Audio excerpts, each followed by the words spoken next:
मेरे दिव्य गुरुदेव श्री परमहंस योगानंद जी के द्वारा ये बहुत ही अच्छा टॉपिक, सफलता साधक के भीतर ही होती है, परमहंस योगानंद जी समझा रहे हैं। इसलिए इन योगदा सत्संग, सेल्फ रियलाइजेशन फेलोशिप शिक्षाओं का अभ्यास सच्चे मन से कीजिए। इन्हें आपके भीतर ज्ञान का प्रकाश जगाने के लिए भेजा गया है। इस कार्य के माध्यम से कई लोग आध्यात्मिक अज्ञान के अंधकार से उबर गए हैं। कुछ अन्य लोग जिन्होंने इसे गंभीरता से नहीं लिया, वे भटक गए हैं और मैं जानता हूँ कि उनमें से कुछ आध्यात्मिक रूप से नीचे गिर गए हैं। इस मार्ग पर यदि कोई सफल नहीं हो पाता है तो उसमें दोष उस साधक का ही है। यदि कोई सच्चाई पूर्वक बदलने का प्रयास करे और अविचलता पूर्वक योगदा सत्संग सोसाइटी सेल्फ रियलाइजेशन फेलोशिप का अनुसरण करे तो वह धर्मशास्त्रों के निर्जीव वन से और इस संसार के अनंत दुखों से बाहर निकल आएगा। ईश्वर को जानने के लिए अधिक प्रयास करने का दृढ़ निश्चय अभी कर लीजिए। मैं यहाँ आप लोगों को दर्शन या धर्मशास्त्रों के मतों पर केवल व्याख्यान देने के लिए नहीं आता हूँ, अपितु भगवान को जानने में प्रोत्साहित करने के लिए आता हूँ। इसलिए ऐसी सभाओं का आयोजन करने का कोई बंधन मैं अपने ऊपर लाद नहीं लेता। जब तक मैं परमपिता से प्रेरणा प्राप्त न कर लूँ तब तक मैं कभी नहीं आता। ईश्वर की प्रेरणा का कोई आदि या अंत नहीं है। मैं प्रेरणा की उस लहर को अनुभव करता हूँ जिसके साथ मैंने आरंभ किया था। समुद्र से आप कितनी ही बूंदें ले लें, उससे समुद्र में कोई अंतर नहीं पड़ता, वह वैसा ही रहता है। ईश्वर आध्यात्मिकता का सागर है, उससे सब कुछ ले लें तब भी वह उसी प्रकार बना रहता है, अनादि, अनंत और अपार। वह कभी रिक्त नहीं हो सकता। मैं आपसे जो कह रहा हूँ वह मुक्ति पथ पर आपकी सहायता करने के लिए अपने परमपिता की ओर से कह रहा हूँ। मेरी किसी इच्छा से या मेरे अहम की तुष्टि के लिए नहीं। सेल्फ रियलाइजेशन फेलोशिप अमेरिका का कार्य सभी देशों में आगे बढ़ रहा है। मैं जानता हूँ कि वह ईश्वर ही है जो मेरे मुख से बोलते हैं। सेल्फ रियलाइजेशन फेलोशिप योगदा सत्संग सोसाइटी रांची इंडिया की वाणी ईश्वर की वाणी है, उसका अनुसरण करें। ईश्वर की भूखी महान महान आत्माएं इस मार्ग का अनुसरण कर रही हैं और ईश्वर सानिध्य का अमृत पान कर रही हैं। इन शिक्षाओं का अभ्यास करें, क्रिया योग ध्यान करें। जब आप भी देखेंगे कि जीवन कितना सुंदर बन जाता है। ईश्वर के परम आनंद में रहें और दूसरों की सेवा करें। एक केवल यांत्रिक संगठन बनाने की मेरी कोई इच्छा नहीं है। मैं ईश्वर रूपी मधु से भरा छत्ता बनाना चाहता हूँ। किसी पादरी को केवल अपने चर्च की कुर्सियाँ भरने के लिए बड़े समुदाय को आकर्षित करने का प्रयास नहीं करना चाहिए। बड़े समुदायों और विशाल मंदिरों की इच्छा मुझसे बर्फ़ की तरह पिघलकर बहकर दूर चली गई है। मैं केवल ईश्वर के परमानंद में रहता हूँ और जिनकी सहायता करने का आदेश प्रभु मुझे देते हैं उनकी सहायता करने में मैं अपने आप को धन्य मानता हूँ। आप अपने भाग्य का काम कीजिए, लोगों से कहकर अपने उदाहरण द्वारा अपनी भक्ति द्वारा योगदा सत्संग सेल्फ रियलाइजेशन फेलोशिप के कार्य का प्रसार कीजिए। ऐसी कोई बात नहीं है कि इस कार्य के भार के नीचे मेरी कमर टूट रही है, परंतु मैं उन सब की सहायता करने के लिए उत्सुक हूँ जो सहायता के इच्छुक हैं। और यह आपका भी कर्तव्य बनता है कि आप अपने आध्यात्मिक स्पंदनों के माध्यम से इस मार्ग का प्रसार दूसरों में करें ताकि वे भी इस सहायता से लाभ उठा सकें। मैं अपने माध्यम से सत्य की एक प्रलयकारी बाढ़ आती देख रहा हूँ। मैं अत्यंत कृतज्ञ हूँ कि विधाता ने मुझ जैसे एक अकिंचित प्राणी को अपने संदेश का प्रसार करने का सम्मान प्रदान किया है। जो लोग इस मार्ग का मनःपूर्वक अनुसरण करेंगे वे निश्चय ही मुक्त हो जाएंगे। सेल्फ रियलाइजेशन फेलोशिप बाबा जी, महान गुरुओं और क्राइस्ट का कार्य है। जीसस को अत्यंत दुख होता है जब उनके चर्चों में शैतान लोगों के मन में उन बातों की ओर मोड़ देता है जिनका ईश्वर साक्षात्कार से कोई संबंध नहीं। चर्च धर्म अपने सामाजिक आमाद, प्रमोद और कट्टरपन के द्वारा लोगों को क्राइस्ट से दूर ले जा रहा है। चर्च में लोगों को केवल एक ही प्रयोजन के लिए जाना चाहिए और वह है ईश्वर से संपर्क। उसी के लिए आप यहाँ आते हैं। आपको यदि अपने घर में, मंदिर में शांत गहरे ध्यान की आदत हो जाएगी तो इस आदत ने आपके लिए क्या किया है इसका आभास आपको किसी न किसी दिन हो जाएगा।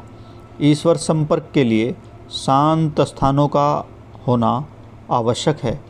यही चर्चों, मंदिरों का वास्तविक प्रयोजन भी है।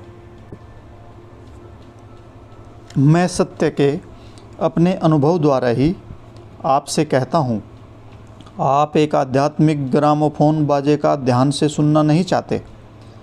आप उसे सुनना चाहते हैं जो भगवान आपसे कहना चाहता है।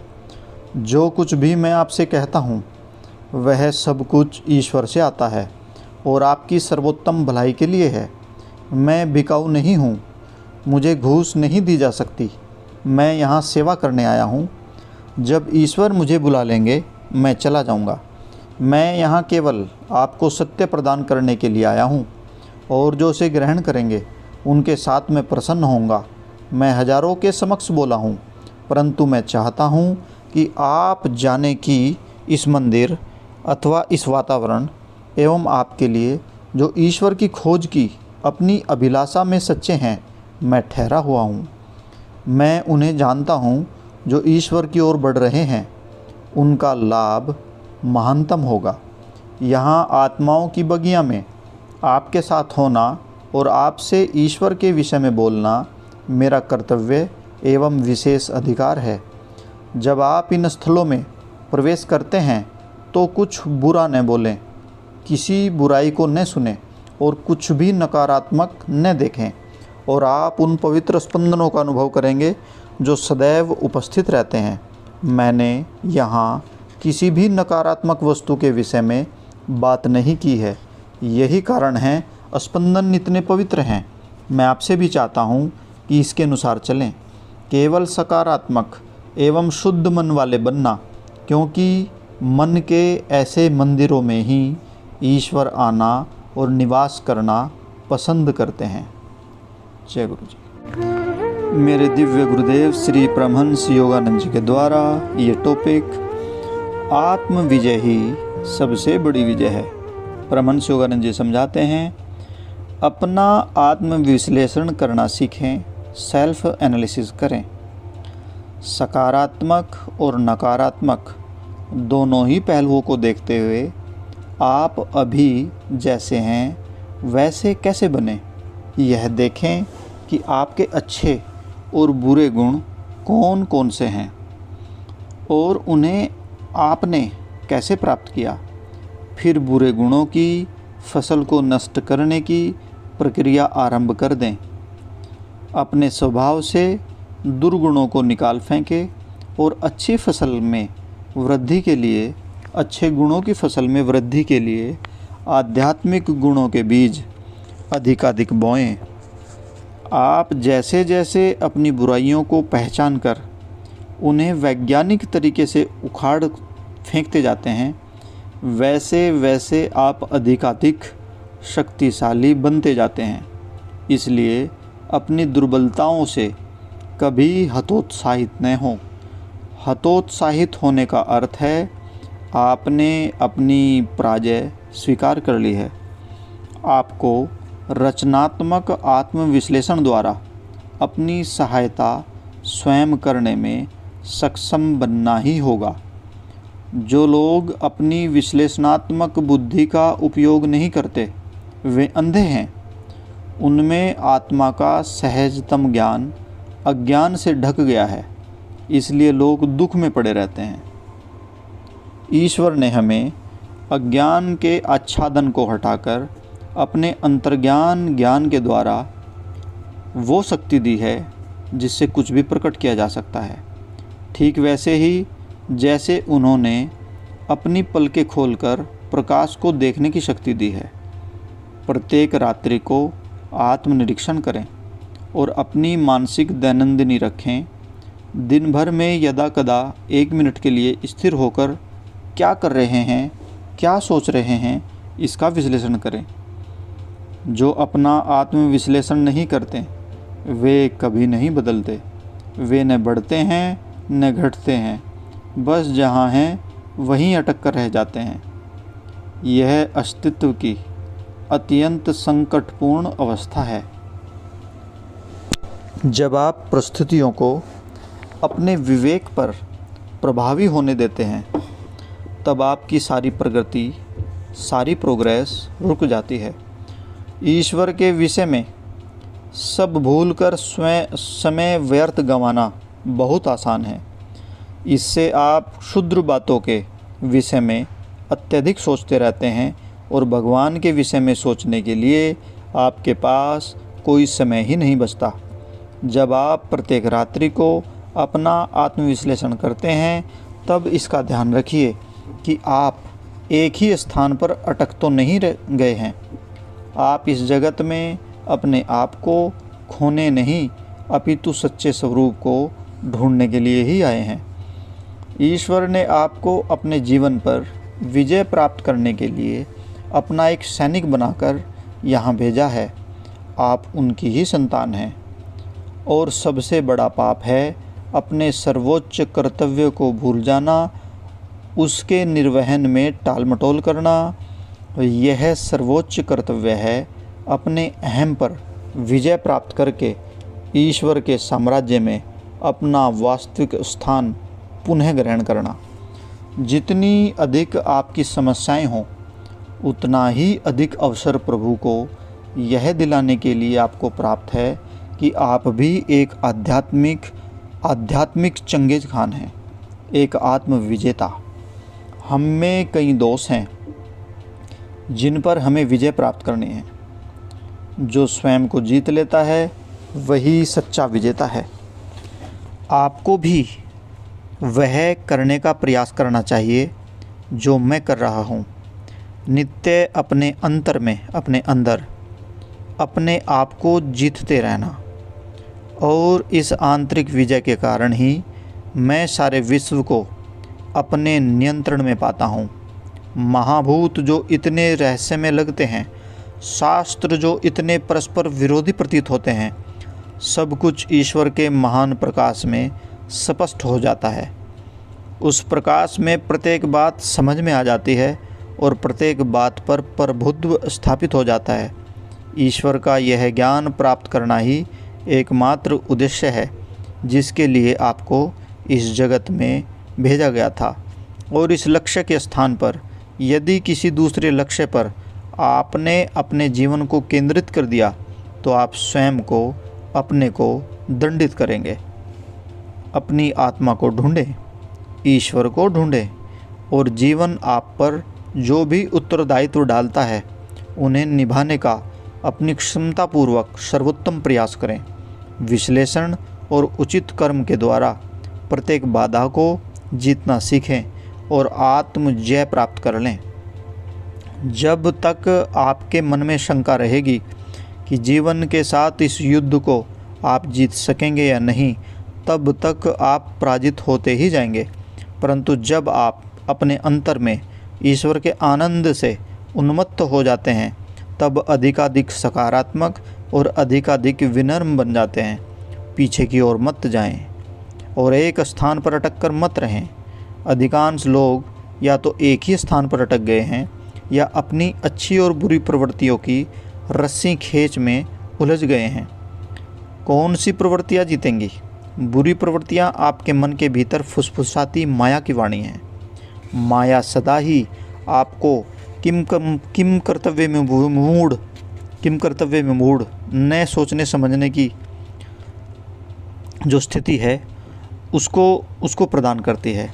किसी दुर्बलता का होना कोई पाप नहीं है, परंतु जैसे ही आप उस दुर्बलता को हटाने का प्रयास छोड़ देते हैं, आप पराजित हो जाते हैं। जब तक आप प्रयास करते रहें, तब गिरें तो कोई फिर उठकर चलते रहें, तब तक आपको जीतने की आशा है। जय अपने आप में आनंद प्रदान नहीं करता, परंतु उसे प्राप्त करने में जो शक्ति और संतोष आपको मिला, उससे आनंद की अनुभूति होती है। संतों के जीवन का अध्ययन करें। जो करना सरल है वह भगवान का तरीका नहीं है, जो करना कठिन है वही भगवान का तरीका है। बहुत सारी संतों ने उनकी समस्याएं इतनी कठिन थी कि आप कल्पना भी नहीं कर सकते, परंतु उन्होंने प्रयास नहीं छोड़ा। मन की शक्ति का प्रयोग कर एक एक करके उन्होंने सब बाधाओं को हटा दिया और सृष्टि के स्वामी के साथ वे एक हो गए। आप में भी वैसा ही दृढ़ निश्चय क्यों नहीं है? यह विचार प्राय मेरे मन में आता है कि जीवन में सबसे बड़ा पाप यदि कोई है तो वह है पराजय स्वीकारना, क्योंकि आप ऐसा करके अपने भीतर के ईश्वर के प्रतिरूप आत्मा की सर्वोच्च शक्ति को अस्वीकार कर देते हैं। कभी भी हार मत मानिए। उन कार्यों के प्रति अपनी रुचि जगाइए जिन्हें करने से आपको अपने ऊपर विजय प्राप्त करने में सहायता होगी। सब बाधाओं के रहते हुए भी अपने संकल्पों को पूरा करने में सच्ची विजय है। किसी भी बाधा को अपने संकल्प को तोड़ने मत दीजिए। अधिकांश लोग सोचते हैं आज जाने दो, मैं कल से प्रयास करूँगा। आपने अपने आप को इस तरह से बहुत बार मूर्ख बनाया है। इस प्रकार की विचारधारा आपको विजय नहीं दिला सकती। आप कोई संकल्प कर लें और उसे पूरा प्रयास किए बिना कभी भी मत छोड़ें, तो आपकी विजय हो सकती है। जय। मेरे दिव्य गुरुदेव श्री परमहंस योगानंद जी के द्वारा ये बहुत ही अच्छा टॉपिक, मन अपराजित रहना चाहिए। गुरु जी समझाते हैं कि जीवन में विजय का मार्ग कैसे पाएं। ये टॉपिक सेल्फ रियलाइजेशन फेलोशिप के अंतर्राष्ट्रीय मुख्यालय लॉस एंजलिस कैलिफोर्निया 16 फरवरी 1939 को दिया गया प्रवचन है। गुरु जी समझाते हैं, यह पृथ्वी जो इतनी विशाल लगती थी, अब मुझे अणुओं से बने गोल पिंड के रूप में दिखाई देती है, जो अंतरिक्ष में घूमता जा रहा है, जो धूप से सेका जा रहा है, जिसके चारों ओर धुंधली निहारिका गैसें खेल रही हैं, क्रीड़ा कर रही हैं। बस मिट्टी का एक गोल जिस पर जीवन अनेकानेक प्रकारों से विकसित होता है। ईश्वर का शब्द यानी कि परमात्मा की वाणी, अनंत का प्रकटीकरण प्रत्येक वस्तु में बसा हुआ है। इस सीमित पृथ्वी पर रह रहकर होने वाली भीषण उथल पुथल मानवीय स्वार्थ के कारण होती है। मनुष्य की मनुष्य के साथ तथा मनुष्य की सारी सृष्टि के भीतर विद्यमान परम तत्व के साथ अनबन के कारण। क्योंकि मनुष्य ने इन भीषण उत्पादों से कोई शिक्षा ग्रहण नहीं की, इसलिए पृथ्वी अब भी विनाशकारी झंझावत, भूकंप, बाढ़, रोग, अन्य सबसे भयंकर युद्ध के बादलों से आक्रांत रहती है। इस जगत को, प्रकृति को और जीवन को उसकी गरीबी, उसका रोग, युद्ध और अन्य सब समस्याएं सहित जीतने का एक उपाय है। हमें जीतने का यह उपाय सीखना ही होगा। नेपोलियन, विलियम द कॉन्करर जैसे महान नेताजनों ने मनुष्य और भूखंडों पर अपना स्वामित्व स्थापित किया, परंतु उनकी जीत केवल कुछ समय के लिए थी। जो जीत महात्माओं ने प्राप्त की वह चिरकालिक है। ऐसे चिरकालिक विजय कैसे प्राप्त करें? इसके लिए आपको स्वयं अपने से ही प्रारंभ करना पड़ेगा। आप सोच सकते हैं कि घृणा पर विजय प्राप्त करना एवं मानव जाति को प्रेम करने के लिए प्रेरित करना निराशाजनक है, परंतु इसकी जितनी आवश्यकता अब है उतनी पहले कभी नहीं थी। एक दूसरे के प्रति आदर, मान, सम्मान और प्रेम भाव को सिखाना। नास्तिक विचारधाराएं धर्म को निष्कासित करने में संघर्षरत हैं। नास्तिक विचारधाराएं धर्म को स्थापित नहीं होने देती। संसार अस्तित्व के एक अनियंत्रित नाटक की ओर बढ़ रहा है। उग्र तूफानों को रोकने के प्रयास में हर सागर की तैरती हुई नन्ही चींटियाँ, उससे ज़्यादा कुछ भी प्रतीत नहीं होता।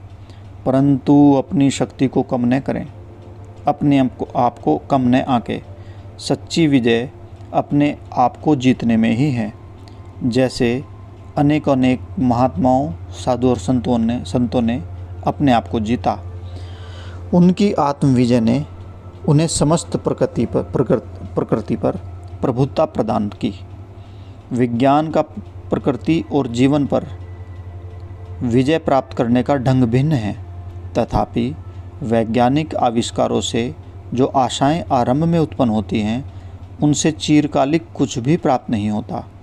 उनके लाभप्रद परिणाम थोड़े से समय के लिए ही अनुभव होते हैं, फिर कुछ और भी अधिक बुरा सामने आता है, और जो मनुष्य के सुख और स्वास्थ्य के लिए संकट बन जाता है। बहुत सारे ऐसे रिसर्च, बहुत सारा ऐसी खोज जो वैज्ञानिक रूप से होती है, बाद में दुख में परिवर्तित होते हुए संसार कई बार देख चुका है। पूर्व विजय केवल विज्ञान के उपायों को अपनाने से कभी नहीं मिलेगी, क्योंकि ये उपाय केवल बाह्य पहलुओं से संबंधित हैं। उनके सूक्ष्म कारणों की अपेक्षा परिणामों से संबंधित है। विनाशों के होते हुए भी संसार चलता ही रहेगा और विज्ञान नई नई विजय प्राप्त करता ही रहेगा, परंतु केवल अध्यात्म विज्ञान ही हमें पूर्ण विजय प्राप्त करने का मार्ग दिखा सकता है।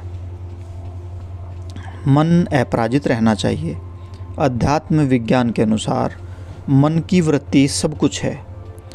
अत्यधिक गर्मी को कृत्रिम रूप से ठंडी की गई हवा से और अत्यधिक सर्दी को गर्माहट उत्पन्न करके कृत्रिम उपाय से जीतना बुद्धिमानी है, परंतु असुविधा या क्लेश को बाह्य स्तर पर इस प्रकार जीतने का प्रयास करने के साथ ही मन को प्रत्येक परिस्थिति में समदृष्टि रखने में प्रशिक्षित करें।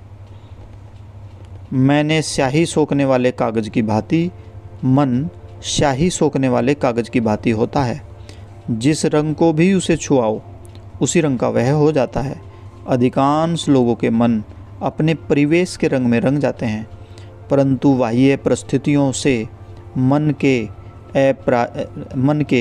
पराजित हो जाने का कोई बहाना नहीं हो सकता। परीक्षाओं के दबाव में यदि आपकी मानसिक प्रवृत्तियाँ लगातार बदलती जाती हैं तो आप जीवन का संग्राम हार रहे हैं। बाहर की प्रवृत्तियों के अनुसार अपने आप को मत बदलें। जब कोई अच्छे स्वास्थ्य वाला और अच्छे मन वाला व्यक्ति जीवन यापन करने के लिए बाह्य जगत में पांव रखता है और कुछ बाधाओं के आते ही पराजय स्वीकार कर लेता है, तो उसके साथ ठीक यही होता है। जब व्यक्ति पराजय स्वीकार कर लेता है तभी वह पराजित होता है। जो शारीरिक और मानसिक रूप से आलसी है वही वास्तव में विफल है। किसी रोग से लाचार हुआ मनुष्य नहीं वह जो बार बार पराजित होने पर भी निरंतर प्रयास करता ही जाता है। जिस व्यक्ति ने सोचना, बुद्धि का उपयोग करना, अच्छे बुरे की पहचान करना, अपनी इच्छा शक्ति या सृजनात्मक शक्ति का उपयोग करना बंद कर दिया हो, वह तो पहले ही मर गया है। विजय के मनोविज्ञान का प्रयोग करना सीखो। कुछ लोग सुझाते हैं पराजय की बात कभी मत करो, परंतु केवल इसी से कुछ सहायता नहीं होगी। सर्वप्रथम अपनी पराजय और उसके कारणों का विश्लेषण करो, उस अनुभव से लाभ उठाओ और फिर उसके संपूर्ण विचार को मन से निकाल दो। जो प्रयास करता रहता है और अंतर में अपराजित है, वही बार बार पराजित होकर भी विजयी बनता है। संसार चाहे उसे असफल व्यक्ति मान ले, परंतु उसने अपने मन में यदि पराजय नहीं मानी तो वह प्रभु की दृष्टि में अपराजित ही है। यह सत्य मैंने ब्रह्म के साथ अपने संपर्क में सीखा है। आप नित्य अपने भाग्य की तुलना दूसरों के भाग्य के साथ करते रहते हैं। कोई आपसे अधिक सतर्क और सफल है, इसलिए आप दुखी हैं। यह मानव स्वभाव का विरोधाभास है। अपने भाग्य को मत कोसें। जिस क्षण आप अपने आप जो कुछ हैं उसकी तुलना दूसरे किसी के पास जो है उससे करते हैं, उसी क्षण आप स्वयं अपने आप को परास्त कर देते हैं, हार जाते हैं। आप यदि दूसरों के विचारों को जान सकते तो कभी भी जो आप हैं उससे भिन्न कुछ और बनना नहीं चाहेंगे, क्योंकि जिससे आप कंपैरिजन तुलना कर रहे हैं वो बहुत ही ज़्यादा दुखी हो सकता है। हमें कभी किसी से ईर्ष्या नहीं करनी चाहिए। दूसरों को हमसे ईर्ष्या करने दो। हम जैसे हैं वैसा दूसरा कोई नहीं है। आपके पास जो कुछ है और आप स्वयं जो कुछ हैं उस पर गर्व कीजिए। आपके जैसा व्यक्तित्व और किसी का नहीं है। आपके जैसा चेहरा और किसी का नहीं है। आपके जैसी आत्मा और किसी के पास नहीं है। आप ईश्वर की एकमेव अद्वितीय रचना हैं। आपको इसका कितना अभिमान होना चाहिए। मेरे दिव्य गुरुदेव श्री परमहंस योगानंद जी के द्वारा यह टॉपिक ईश्वर साक्षात्कार के मार्ग में जो भी बाधा बनता है वही पाप है। यह कहना कि कुछ भी पाप नहीं है अवास्तविक होगा। पाप की उपेक्षा करके हम उससे बच नहीं सकते। पाप क्या है? जो भी ईश्वर साक्षात्कार में बाधा बने, जो भी हमें ईश्वर से दूर ले जाए, वही कार्य, वही विचार पाप है। ईश्वर हमारे बुरे विचारों और कर्मों से और हमारी परेशानियों से पूर्णतः अवगत हैं। वे जानते हैं। यदि उन्हें भी यह ज्ञान न हो कि पाप का अस्तित्व है तो भगवान बड़े ही अज्ञानी होंगे। अतः अच्छा और बुरा, सकारात्मक और नकारात्मक दोनों ही इस संसार में अस्तित्व रखते हैं। चेतना को सकारात्मक रखने के प्रयास में बहुत से लोग अनावश्यक रूप से नकारात्मक विचारों से भयभीत हो जाते हैं। नकारात्मक विचारों के अस्तित्व को अस्वीकार करना व्यर्थ है, परंतु आपको उनसे डरना भी नहीं चाहिए। बुरे विचारों का विश्लेषण करने के लिए अपने विवेक का उपयोग करें और फिर उन्हें निकाल कर फेंक दें। किसी दुर्विचार के विष ने, किसी दुर्विचार, बुरे विचार के विष ने, जहर ने एक बार अहम में अपनी जड़ें जमा ली तो उसे निकाल बाहर करना बहुत ही कठिन होता है। एक मनुष्य की कहानी प्रचलित है कि वह एक स्त्री के शरीर से भूत निकालने का प्रयास कर रहा था। उसने औरत की ओर यह सोचते हुए सरसों का दाना फेंका कि उससे भूत भाग जाएगा, परंतु भूत हंस पड़ा और उसने कहा, तुम्हारे वह दाना फेंकने से पहले ही मैं उसी में घुस गया, इसलिए इससे मुझे कुछ भी नहीं हो सकता। ठीक इसी प्रकार जब बुरे विचारों का विष, जहर आपके मन में घुल जाता है, तब मन की शक्ति उसके विरुद्ध कुछ नहीं कर सकती। आपकी मन शक्ति रूपी सरसों के दानों में बुरे विचार का भूत घुस गया है। अतः जब आप 1 महीने पर्यंत बीमार रहते हैं तो आपकी यह सोचने की प्रवृत्ति बनने लगती है कि आप कभी स्वस्थ होंगे भी या नहीं। 1 महीने की वह रुग्णता, वो कमजोरी इस तथ्य से अधिक भारी कैसे हो सकती है कि आपने अनेक वर्षों तक अच्छे स्वास्थ्य का सुख पाया है। ऐसी सोच तो आपके मन पर अन्याय है। गहन सूक्ष्म विचारक लोग अपनी आत्मा की चेतना में उतरते हैं और उसकी दिव्य शक्ति से अपने जीवन में सारी बुराइयों के अवशेषों को भी निकाल बाहर करते हैं। यही आत्मा के परमात्मा से मिलने में आने वाली हर बाधा को नष्ट करने की योगिक विधि है। यह काल्पनिक नहीं अपितु वैज्ञानिक है। योग ईश्वर को प्राप्त करने का सर्वोच्च उत्तम मार्ग है। योग के द्वारा साधक बुरे विचारों को पीछे छोड़ देता है और चेतना की अंतिम अवस्था को प्राप्त करता है। योग आध्यात्मिक विज्ञानी का पथ है। यह आरंभ से अंत तक विज्ञान ही विज्ञान है, एक संपूर्ण विज्ञान। योग अपने अंतर में झांककर सत्य निष्ठापूर्वक अपना आत्म परीक्षण कर अपने आप को पहचानने की और पहचानने के पश्चात अपनी आत्मा की सारी शक्ति लगाकर अपने भीतर की बुराइयों को नष्ट करने की शिक्षा देता है। आप केवल बुराइयों से मुंह नहीं फेर सकते। आध्यात्मिक विज्ञानी कभी निराश नहीं होते, चाहे कितने ही लंबे समय तक उसे प्रयासरत क्यों ना रहना पड़े। वह जानता है कि कोई भी समस्या इतनी भयंकर नहीं हो सकती कि वह उसकी ईश्वर प्रदत्त शक्ति पर हावी हो जाए। वे जो ईश्वर के साथ एक हैं किसी भी समय शरीर में प्रकट हो सकते हैं। वह गुरु जो ईश्वर के साथ एक है किसी भी समय जब चाहे शरीर में प्रकट हो सकता है। ठीक जैसे मेरे गुरु मेरे सामने प्रकट हुए थे और एक रात्रि के समय संत फ्रांसिस से भेंट करने के लिए जैसे जीसस आए थे। तनिक सोचिए, यदि आपको उस प्रकार का एक भी अनुभव हो जाए तो आपका जीवन कैसा हो जाएगा।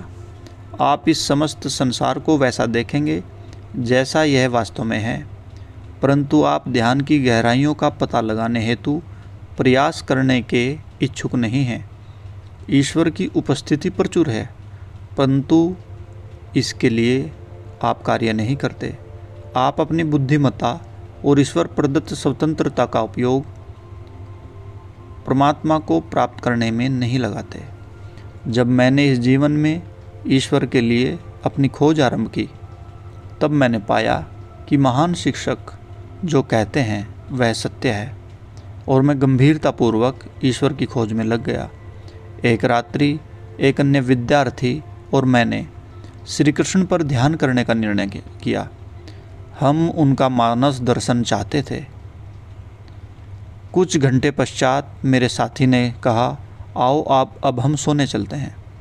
उसका पूरा विचार निद्रा पर था, क्योंकि उसे वास्तव में विश्वास नहीं था कि भगवान कृष्णा हमारे पास आएंगे। परंतु मैंने कहा, तुम यदि चाहो तो सोने चले जाओ। परंतु मैंने आशा नहीं छोड़ी है, मैं निरंतर ध्यान करता रहूँगा। जैसे ही मैंने यह कहा, वहाँ अचानक एक चकाचौंध करने वाला तीव्र प्रकाश हुआ और उस प्रकाश में भगवान श्री कृष्ण का दिव्य मुखमंडल देखा गया। मैं चिल्ला पड़ा, भगवान श्री कृष्ण यही हैं। मैंने अपने मित्र का स्पर्श किया और उसे भी दर्शन करने के लिए कहा। आप देखते हैं, एक और ईश्वर को खोजना सर्वाधिक कठिन कार्य है और फिर भी सरलतम है। यदि आप सच्चे और दृढ़ प्रतिज्ञाधारी हैं, ईश्वर महान मंदिरों एवं सुनियोजित धर्म उपदेशों द्वारा नहीं प्रभावित होंगे। वे अभिमान और भौतिक आडंबर के द्वारों से प्रवेश नहीं करते। वे एक यंत्रवत संबंध के माध्यम से नहीं जाने जा सकते। जिस तरह कुछ लोग रेडियो और कुछ रिकॉर्डिंग के अनुसार परमात्मा का नाम ध्यान करते हैं, उस तरह से ईश्वर को नहीं जाना जा सकता। ईश्वर हृदय की सच्ची पुकार का उत्तर देते हैं। एक विनम्र आकर्षित करती पुकार, एक लघु सरिता की सरसराहट, तृणमय नन्ही वेदी पर, वहीं मेरा एकांत कोना।